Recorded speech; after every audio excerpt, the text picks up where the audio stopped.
The evening sky had already darkened when Jessica Chen finally pulled into the Grand Plaza Hotel parking lot.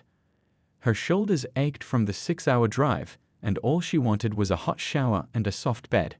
The hotel stood tall and impressive against the night sky, its windows glowing with warm light that promised comfort and rest.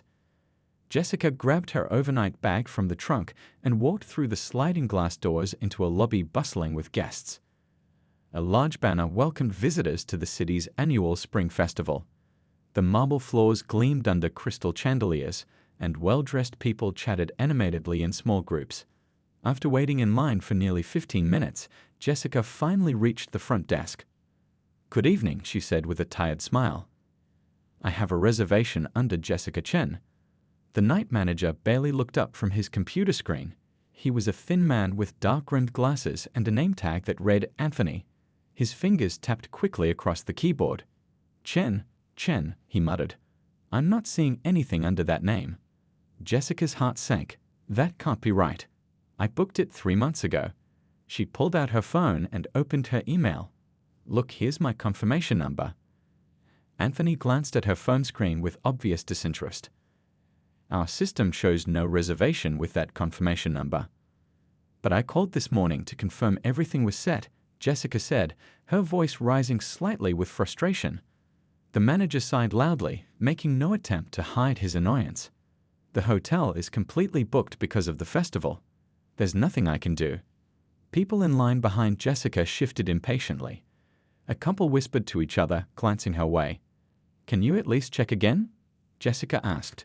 "Maybe under my phone number or my email." "I've already checked thoroughly," Anthony replied coldly. "Perhaps you made the reservation at a different hotel." Jessica felt her cheeks flush with embarrassment and frustration. "No, I specifically chose this hotel because it's near the wedding venue. My friend is getting married tomorrow." "Well, there's nothing I can do about that," he said with a shrug. "There are some motels about 20 minutes from here that might have vacancies." Jessica took a deep breath. "Look, I understand mistakes happen, but I have proof of my reservation. Could I speak to your manager, please?" Anthony's expression hardened. "The general manager isn't available until Monday." "Is there anyone else I could speak with? This is really important." "Miss, there are other guests waiting," he said, gesturing to the growing line behind her. "I've already told you we have no rooms available." Jessica stood her ground.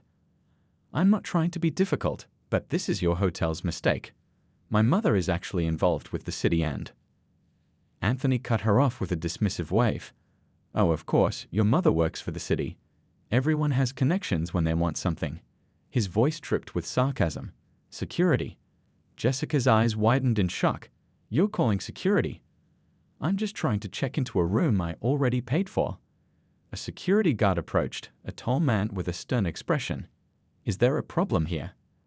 "This lady is holding up the line and refusing to leave," Anthony explained, not meeting Jessica's eyes. "She claims to have a reservation, but we have nothing in the system." "This is ridiculous," Jessica protested as the security guard took her by the elbow. "I have proof right here on my phone." "Hotel policy about loitering, ma'am," the guard said quietly. "I'm going to have to ask you to leave the premises." Jessica felt dozens of eyes on her as she was led across the lobby. Her face burned with humiliation. Once outside, she pulled out her phone again, this time to make a call. The security guard watched impassively as she walked toward her car. "Mom?" Jessica said when the call connected. "I've just been kicked out of the Grand Plaza Hotel." "Yes, the same one that you helped with those building permits last month. You're not going to believe what just happened." Jessica sat in her car, fingers trembling slightly as she ended the call with her mother. The mayor had listened quietly, asking a few pointed questions before telling Jessica to sit tight. "Don't go anywhere," her mother had said, her voice calm but with that steely edge Jessica knew all too well. "I'll handle this." The parking lot had grown busier in the last half hour.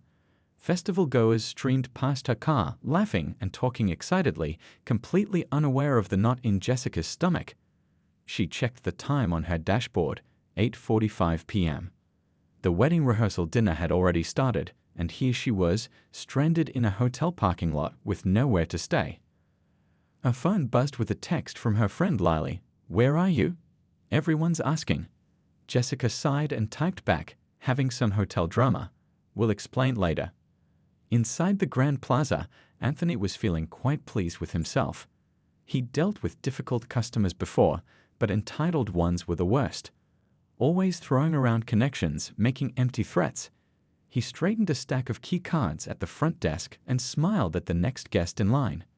"Welcome to the Grand Plaza. How can I help you?" The lobby phone rang, and a desk clerk answered it. After a brief conversation, she held the receiver out to Anthony with wide eyes. "It's for you," she whispered. "It's Mr. Reynolds." Anthony's smile faltered. The hotel owner rarely called the front desk directly, especially on a busy night. He took the phone, turning away from the guests. "This is Anthony speaking." "What's this I'm hearing about a guest being escorted out by security?" Mr. Reynolds' voice was unnervingly quiet. "Sir, she was holding up the line, insisting we had lost her reservation," Anthony explained confidently. "The system showed nothing under her name. I suggested alternative accommodations, but she refused to leave." "And you verified her confirmation number?" Anthony swallowed hard. "Well, she showed me something on her phone, but it didn't match anything in our system." "Did you call technical support to see if there was a glitch?" "No, sir. We're at full capacity anyway because of the festival." There was a long pause on the other end of the line. "The guest's name is Jessica Chen," Mr. Reynolds finally said. "Does that mean anything to you?" Anthony frowned. "Should it?" Another painful silence. "Her mother is Mayor Chen." The blood drained from Anthony's face. Mayor Sophia Chen, who had personally expedited the permits for their new rooftop restaurant. Mayor Chen, who had been featured in their promotional materials cutting the ribbon at their grand reopening last year. Mayor Chen, whose office controlled virtually every aspect of the hotel's ongoing expansion plans. I didn't know," Anthony stammered. Clearly, Mr. Reynolds replied coldly. "I'm on my way there now. So is our general manager. Do not leave the building." The line went dead. Anthony stood frozen, the phone still pressed to his ear. A cold sweat broke out across his forehead as the implications sank in. His mind raced through the conversation with Jessica. Had she mentioned her mother? Something about being involved with the city. He had dismissed it as a bluff. Outside, Jessica watched as a sleek black car pulled into the parking lot, parking in a space marked reserved for management. A middle-aged man in an expensive suit hurried toward the hotel entrance, his face a mask of concern. 5 minutes later, another car arrived, this one she recognized. It was her mother's official vehicle, with the small city flag on the hood.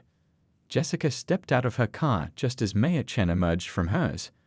Despite the late hour, her mother looked perfectly put together in a tailored blazer, her salt and pepper hair swept into its usual neat bun. Her expression was calm, but Jessica recognized the fire in her eyes. "Mom, you didn't have to come all the way here," Jessica started. Mayor Chen gave her daughter a quick hug. "Of course I did. Nobody treats my daughter this way." She straightened her blazer and fixed her gaze on the hotel entrance. "Now let's go have a chat with the management of the Grand Plaza, shall we?" Jessica followed her mother toward the lobby doors, wondering what exactly was about to happen. One thing was certain. Anthony had no idea what was coming his way. The Grand Plaza lobby fell silent as Mayor Chen walked through the doors with Jessica at her side. The bustling crowd of festival attendees seemed to part instinctively before them. Anthony stood frozen behind the front desk, his face as pale as the marble floors. "That's him," Jessica whispered to her mother. "The one who called security on me." Mayor Chen nodded slightly but said nothing as she approached the desk. Her heels clicked rhythmically against the floor, each step echoing in the suddenly quiet space. Guests pretended not to stare, but everyone was watching the scene unfold. "Good evening," the mayor said, her voice pleasant but firm. "I believe there's been an issue with my daughter's reservation." Anthony's mouth opened and closed like a fish gasping for air. Before he could form a response, the hotel owner, Mr. Reynolds, burst through a door marked "Staff Only," followed by a harried-looking woman in a pantsuit. "Mayor Chen," Mr. Reynolds said, extending his hand.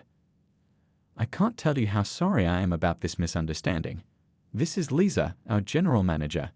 She drove in from her daughter's piano recital as soon as we heard what happened." The general manager stepped forward. Mayor Chen, Ms. Chen, please accept our deepest apologies. We're investigating what went wrong with your reservation immediately. Behind the front desk, Anthony seemed to shrink with every word. A small crowd of curious onlookers had gathered at a respectful distance, smartphones discreetly pointing in their direction. Perhaps we could continue this conversation somewhere more private, Mayor Chen suggested, glancing meaningfully at the gathering audience. Mr. Reynolds nodded quickly. Of course. Please, follow me to our executive lounge. As the group walked toward the elevators, Anthony moved to follow them. Not you, Mr. Reynolds said coldly.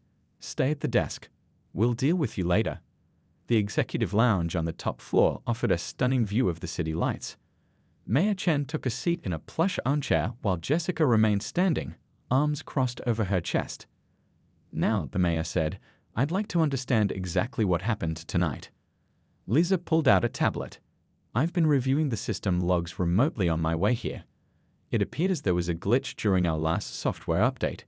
Several reservations from 3 months ago were flagged as pending rather than confirmed. Your daughter's was one of them. That explains the system error, Mayor Chen said.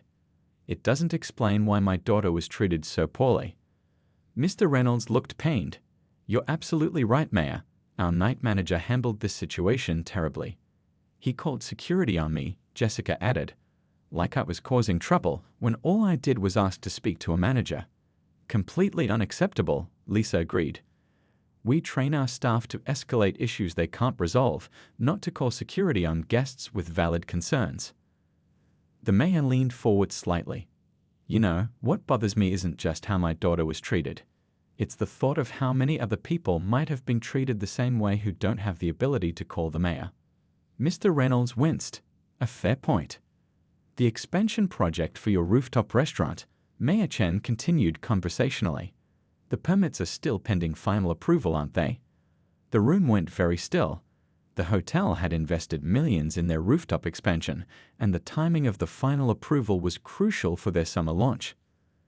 They are, Mr. Reynolds confirmed, his voice strained. I see.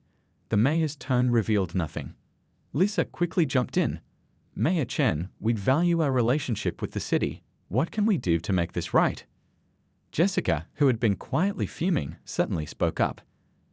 I don't want special treatment just because my mom's the mayor. I just wanted a room for my friend's wedding.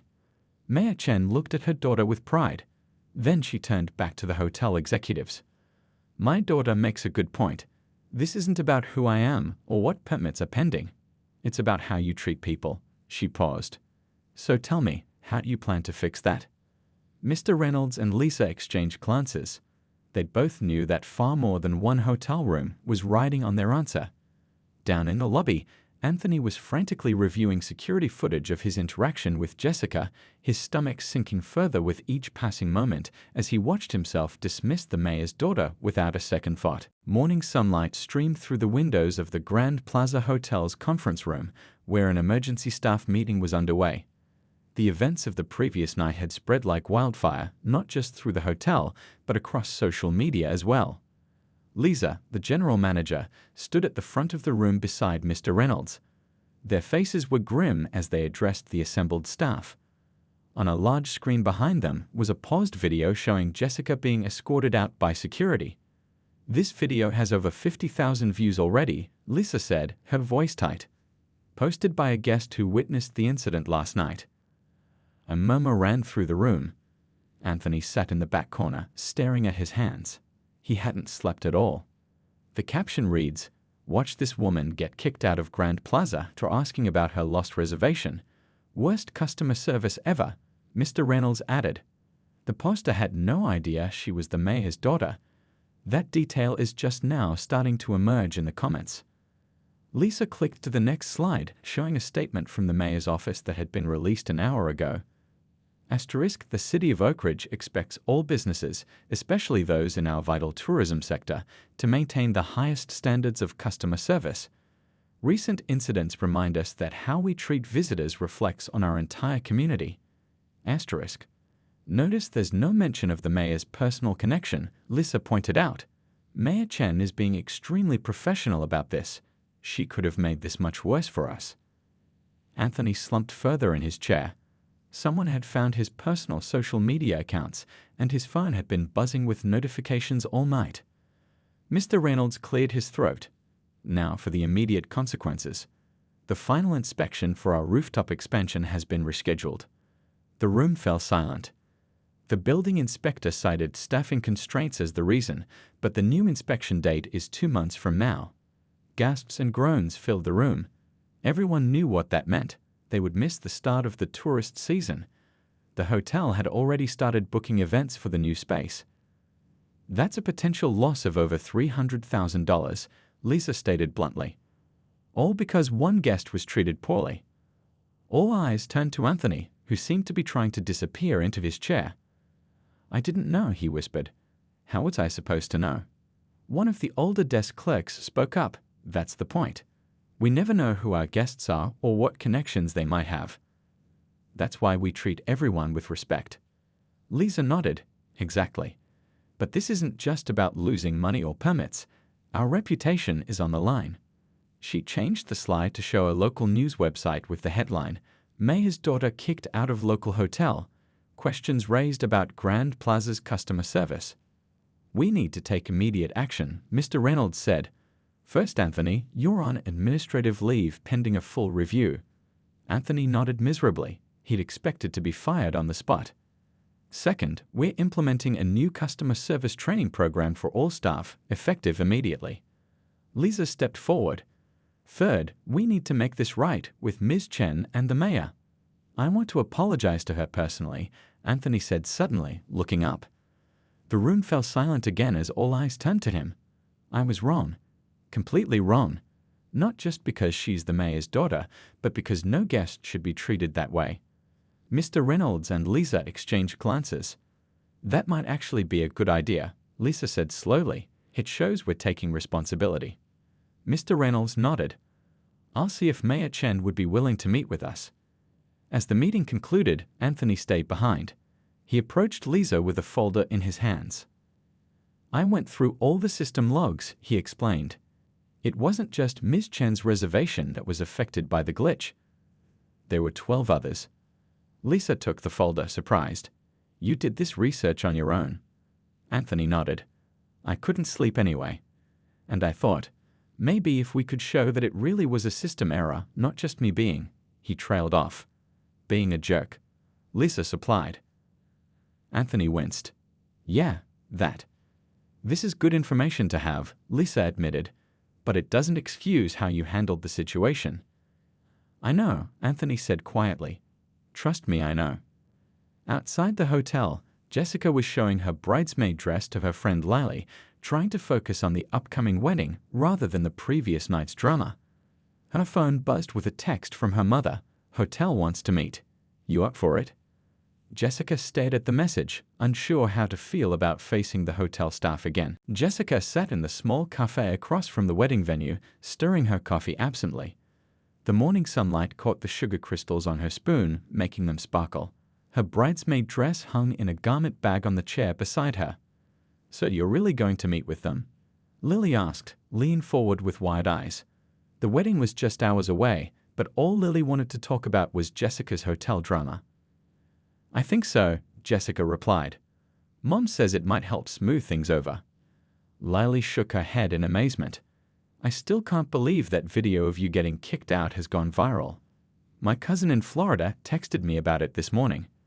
Jessica groaned and put her head in her hands. Don't remind me. Some of the comments are so mean, calling me a spoiled rich girl who went crying to mommy. But that's not what happened at all.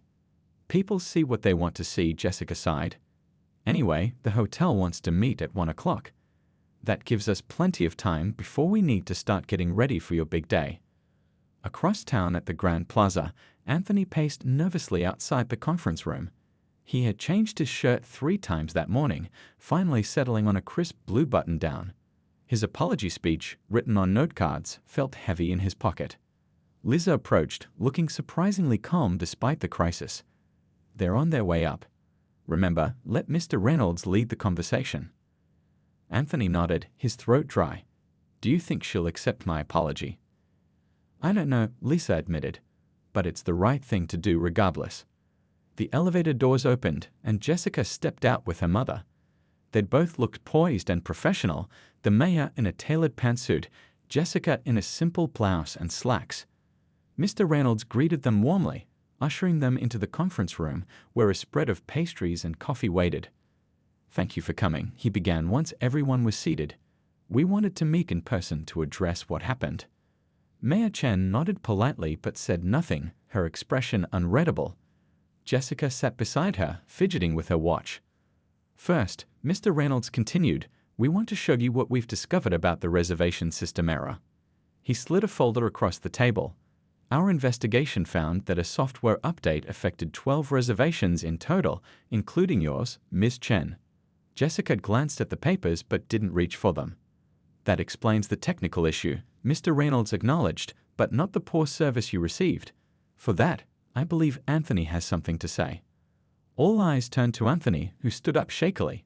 He had rehearsed this moment all morning, but now his carefully prepared words seemed to evaporate. "Ms. Chen," he began, his voice wavering slightly, "what I did was wrong. Not just because you're the mayor's daughter, I didn't know that at the time, but because no guest should ever be treated that way." He took a deep breath. "I was stressed about the festival crowds, and I made assumptions about you that weren't fair. Instead of helping, I dismissed you. Instead of listening, I called security. There's no excuse for that, and I'm truly sorry." The sincerity in his voice hung in the air. Jessica studied his face for a long moment. "Thank you," she finally said. "I appreciate that." "We've also taken concrete steps," Lisa added. "We're implementing new training for all staff, and we've reached out to the other affected guests with apologies and compensation." Mayor Chen spoke for the first time. "That's good to hear. My concern was never about special treatment for my daughter, but about the overall culture of customer service." Mr. Reynolds nodded eagerly. "We completely agree. In fact, we'd like to offer Jessica complimentary accommodations for a future stay." The mayor raised an eyebrow. "That won't be necessary. It could appear improper given my position." Jessica, who had been quiet, certainly had an idea. "What if instead you donated that equivalent value to the city's hospitality scholarship program? The one that helps train future hotel workers?" Mr. Reynolds looked surprised, then impressed. "That's an excellent suggestion. We'd be happy to do that." As the meeting continued, Anthony watched Jessica with newfound respect. She wasn't what he had assumed at all. She wasn't demanding special treatment or revenge. Instead, she was turning this uncomfortable situation into something positive. When the meeting ended, Jessica approached him privately. "Everyone makes mistakes," she said quietly. "What matters is how you fix them." Anthony nodded gratefully, feeling the weight of the past 24 hours finally begin to lift. 3 weeks after the incident, Anthony stood nervously outside the Grand Plaza's largest ballroom. Inside, hotel staff from every department gathered for the first day of the new customer service training program. The atmosphere was tense. Everyone had heard about Anthony's mistake and the costly consequences for the hotel. He checked his watch. 5 minutes until he was supposed to speak. His stomach churned at the thought of facing his colleagues after everything that had happened. But this was part of making things right. Lisa appeared beside him, clipboard in hand. "Ready?" "Not really," Anthony admitted, tugging at his collar. "Everyone in there probably hates me." "They don't hate you," Lisa said. "They're just worried about their jobs. The delayed rooftop opening means reduced hours for some staff." That didn't make Anthony feel any better. He took a deep breath as Lisa opened the door. The room fell silent as he walked to the front. 50 pairs of eyes followed him, expressions ranging from curious to openly hostile. Mr. Reynolds stood and introduced him briefly before stepping aside. Anthony cleared his throat. "I'm not here to make excuses. I messed up, and it cost all of us." He paused, looking around the room. "But what happened that night wasn't just about me being rude to the mayor's daughter. It was about a culture we've created where efficiency matters more than empathy." A few staff members exchanged glances. This wasn't the groveling apology they'd expected. "I've spent the last 3 weeks interviewing guests and reviewing customer complaints," Anthony continued, gaining confidence. "And I found something interesting. The issues that made people the angriest weren't about slow service or even billing mistakes. They were about feeling dismissed. not being listened to, being treated like they were inconvenient. He clicked to display a chart on the screen behind him. These are the words that appeared most frequently in negative reviews of our hotel over the past year. The largest words in the word cloud were rude, dismissive, and unprofessional. That was me that night with Ms. Chen, Anthony acknowledged. But if we're honest with ourselves, haven't we all had moments like this? When we're tired or stressed or just want a difficult guest to go away? Reluctant nods came from around the room. A housekeeper in the front row raised her hand. Sometimes it feels like we don't have time to be nice, she said. We're given 20 minutes to clean a room and then get yelled at if we take longer. Others voiced similar concerns. Bellhops given too many bags to carry, kitchen staff rushed during peak hours, front desk clerks handling check-ins with too few staff. Exactly, Anthony said. That's why this isn't just a training program. It's a complete overhaul of how we operate. He revealed the new initiatives they developed. Adjusted staffing during peak times, a revised reservation system with built-in redundancy, and a new escalation protocol for guest concerns. Most importantly, Anthony concluded, we're creating breathing room in every department's workflow, because good service requires time and attention. As the training session progressed, the mood in the room gradually shifted. Anthony's willingness to take responsibility while acknowledging systemic issues had earned him grudging respect. During the lunch break, Anthony stepped outside for some air and found a surprise visitor waiting in the lobby, Jessica Chen. "How's it going?" she asked. "Better than expected," Anthony replied, surprised to see her. "What brings you here?" Jessica smiled. "I'm meeting with your marketing team. They're helping promote the Hospitality Scholarship fundraiser." The hotel's donation had grown into a larger initiative, with other businesses joining in. Jessica had become the unofficial face of the campaign. "I never thanked you properly," Anthony said. "For what?" "For not trying to get me fired. For suggesting the scholarship instead of just taking free stuff. You turned something awful into something good." Jessica shrugged. "Everyone deserves a second chance. Besides, I work in customer service too. At the call center for the power company, I've had my share of bad days." Anthony looked surprised. "Really? I assumed that I was just some spoiled rich kid." Jessica laughed. "Most people do. That's why I didn't mention my mom right away that night. I wanted to be treated like everyone else." Anthony nodded, understanding. "That's exactly what our new training is about. Treating everyone with respect, regardless of who they might be." As Jessica headed to her meeting, Anthony returned to the training session with renewed purpose. The incident that nearly cost him his job had become the catalyst for real change, not just for him, but for the entire hotel. 6 months had passed since that fateful night when Anthony had called security on the mayor's daughter. The summer season had come and gone, and the Grand Plaza Hotel was finally celebrating the grand opening of its rooftop restaurant on a crisp autumn evening. The space was stunning. Floor-to-ceiling windows offered panoramic views of the city skyline, now glittering with lights as the sun set. A string quartet played softly in one corner while waiters circulated with trays of champagne and appetizers. Local business leaders, city officials, and other VIPs mingled throughout the space. Anthony adjusted his tie nervously as he surveyed the crowd. He'd been promoted to guest relations manager following the success of the training program he'd helped develop.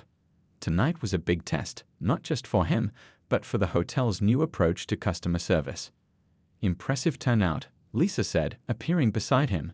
"The mayor just arrived." Anthony's stomach tightened. He hadn't seen Mayor Chen since their meeting months ago. Is Jessica with her? Yes, and several city council members. Mr. Reynolds is greeting them now. Across the room, Mayor Chen entered with her small entourage. She looked elegant in a deep blue dress, her silver-streaked hair swept up. Jessica followed, smiling as she took in the transformed space. "Should I go say hello?" Anthony asked uncertainly. "Absolutely," Lisa encouraged. "This is your chance to show how things have changed."